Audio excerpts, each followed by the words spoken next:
You know, we all kind of live in the cloud now. Our pictures, our jobs, our entire digital lives. We just trust it to be safe.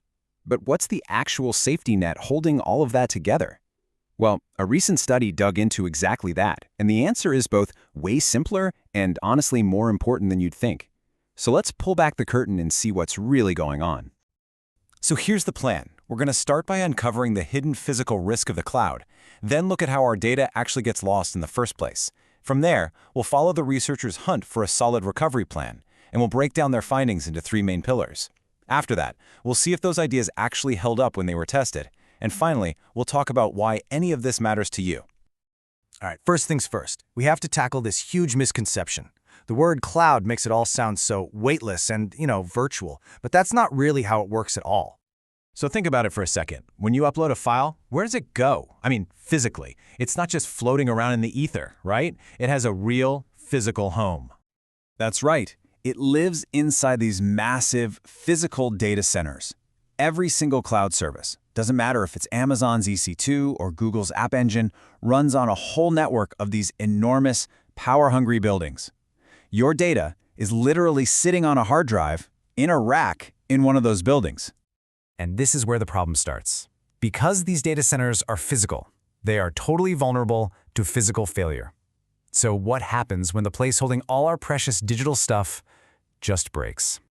And listen, failures happen way more often than we'd like to think. The research is pretty clear that even these huge data centers have high failure rates, and it can be from anything. Simple hardware bugs, software glitches, big natural disasters like earthquakes, or even just man-made damage. Okay, so when one of these failures happens, what does losing data actually mean? It turns out the study breaks it down into two totally different kinds of loss. And this distinction is super important. On one hand, you've got leakage. That's when your data gets out, like in a hack. You lose confidentiality. But then there's disappearance, which is when the data is just gone. It's been corrupted or totally destroyed. That's a complete loss of the information itself. So, with these two big threats of leakage and disappearance looming, a team of researchers decided to find out what really works when it comes to getting that data back safely. They went looking for a reliable plan that was backed up by actual evidence. And you can see exactly why they were so motivated. They say it right in their paper. Having a good plan for data recovery isn't just a nice-to-have thing. It is absolutely essential to protect an organization's data from being lost for good. So their whole goal was to cut through all the noise and pinpoint the specific, measurable things that make a real, positive difference in how well companies can get their data back after something goes wrong. And what they found? It all really boils down to three core ideas, three pillars that hold up any strong data recovery strategy. These three pillars are having clear criteria, sticking to a regular schedule, and having a defined process. The best way to think about it is like a fire drill, but for your data. Let's break down what that actually means. So pillar number one is criteria. This just means deciding way ahead of time what data is most important. What has to be saved? Why does it need to be saved? What's the priority? In our fire drill analogy, this is like knowing exactly which valuables you're going to grab on your way out the door. No hesitation.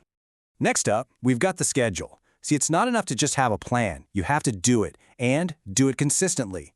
This means setting up a regular, predictable schedule for backups.